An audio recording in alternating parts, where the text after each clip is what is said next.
graciñas, entón. Pois agora, se Manuel vai nos tocar unha peza de gaita para cantar motores antes de empezar coa lectura dos cativiños. Aquí van, se Manuel.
comenzar coa lectura dos textos, por favor, Iago, achégate aquí.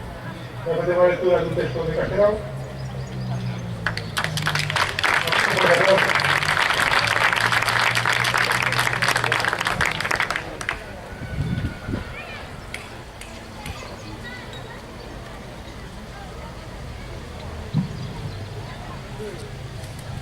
Ningún idioma deu, por ilustre que sexa, poderá expresar en nome do noso os íntimos sentimentos, as fondas dores e as perdurables esperanzas do povo galego.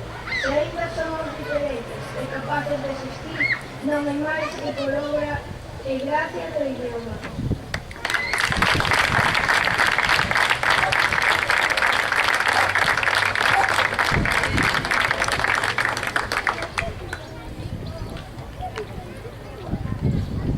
Ahora o turno de María, por favor. Un fuerte aplauso para María.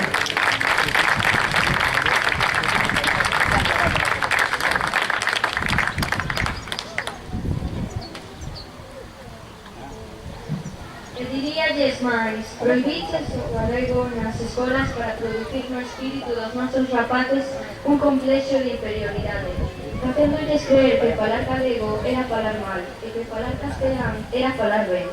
Expulsáchedes o galego das leires, facendo que os representantes de Cristo explicaran o evanxeo no idioma oficial, que o povo non falaban nin comprendía ben. Refugáchedes o galego ante os tribunais de justicia e chegáchedes a castellizar bárbaramente as toponimas galegas. E de que os falou?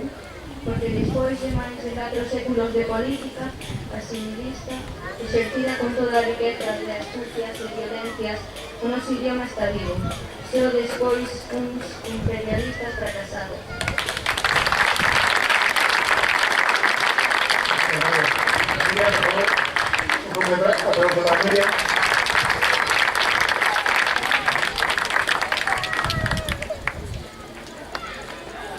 Por outra banda, consideramos como actos bárbaros os atentados á vida dos idiomas. Que diríamos o Estado mándase derrubar o pórtico da gloria? Pois eu digo que o noso idioma é unha obra de 1000 veces superior á obra do mestre Mateo.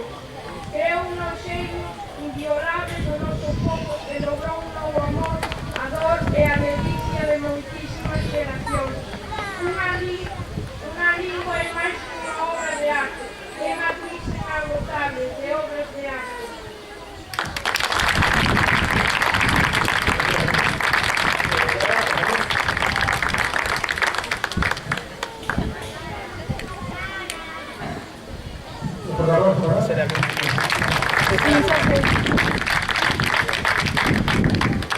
Por intuición de raza dominante, sabemos ben cal é a eficacia do idioma, e nesta cuestión é esa máis transito. Para eles, en España, non hai máis idioma que o castelán. Os outros son maneiras lamentables, descorteses, burdas, degeneradas de falar, e impónse a súa eliminación polo ferro do mundo. Eles, detrás do mostrador, escoitan que entenden o galego, a que fale, é un elemento para o axuste, pero non poden conceder tierra rodilla. Os galegos que se formaron nesta escola castellanizáronse fortemente, e a semellanza dos seus xefes prohibiron aos fillos que falaran en galego, que era así como un pasado vergoñento, un antecedente lamentable e denigrante. Ahora, por favor, Silvia de Casina. Un fuerte aplauso para ella.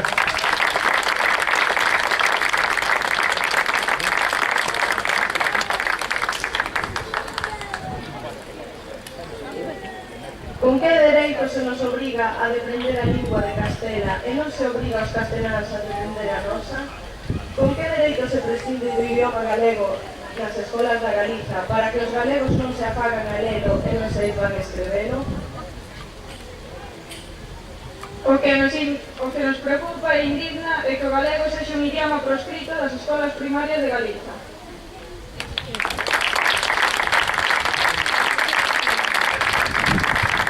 Ahora, el equipo de Aldo.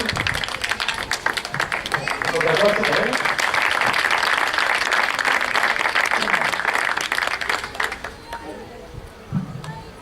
Galiza ten unha lingua propia, criada no berce de outra, anterior probablemente céltica, que é a filla do latín irmán, maior do castelán e a nai do mal chamado portugués en cuya lingua que se produxo un dos movimentos líricos e antigos e a de Mirabeis de Europa. E se a lingua non fose un distintivo nacional porque non respeta fronteiras, e vemos que unha mesma lingua pode servir de linguaxe ás diversas nacións.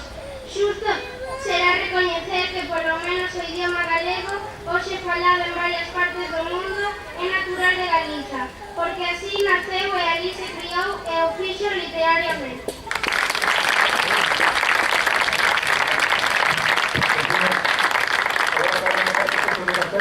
É o turno de Gema. Corta aplauso para Gema.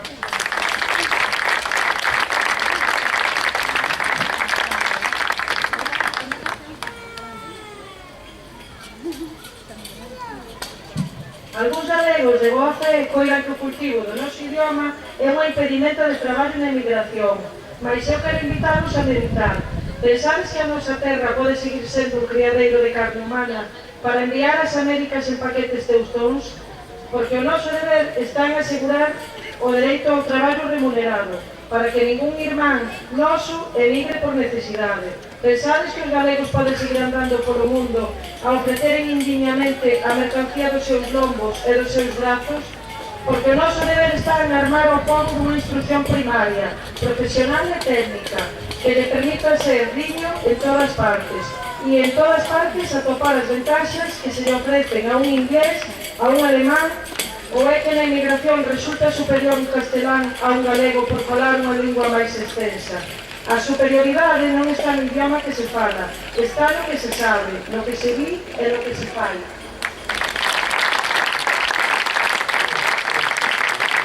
Ben, agora imos co turno do Braxeado, neste día, do Pereiro, a persoa que vai facer lectura dun texto do Pereiro, Manuel, por aplauso para ella.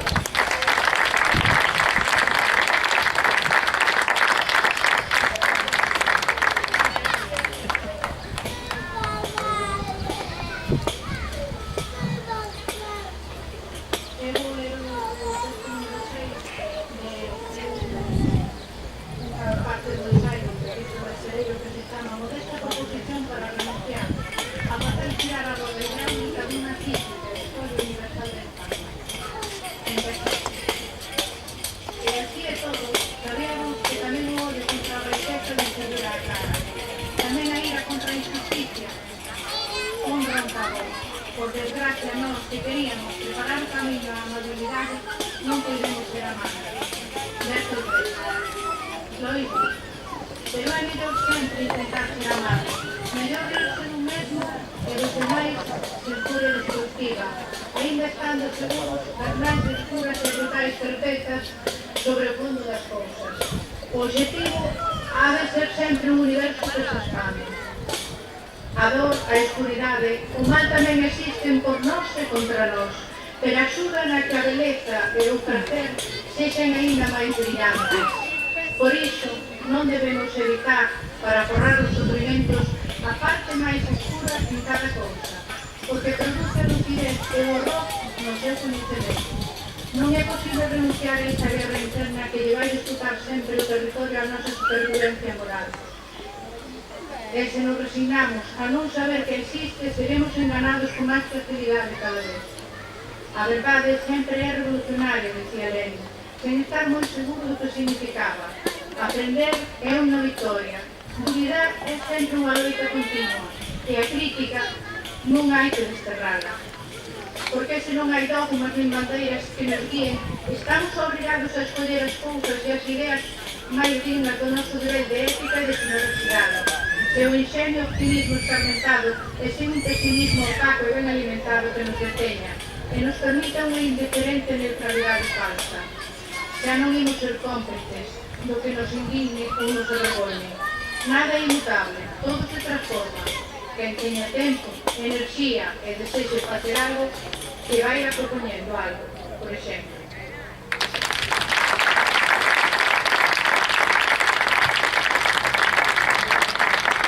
Gracias, Manuela.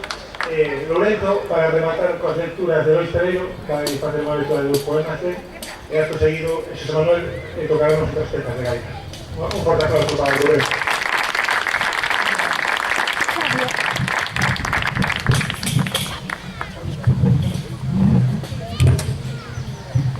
Bueno, buenos días a todos e a todas. Eu estou vindo a Santo de Mata, eu non sei visitar, vou ler e amar. Perdone o requerido Luis Pereiro por estas cosas. Composición. A tempo de tentar a principal caída. Desposésome da gloria e da semente. De riqueza en posesión. Da culpa divina. O misterio da razón. Escribir unha delicia nunca caixa de fándola de dolor. Poeta, non vos demás. Señora Posesa, nós sempre estamos en terras sinistras. Comeza a pequena invitada con infusión de plantas, desastres, de bonecas. Non é o rei poñe as patas na mesa. O maior perigo son que os millores días que haxa máis luz, que cae o sol e que o paraíso nos espera, sembra de gloria.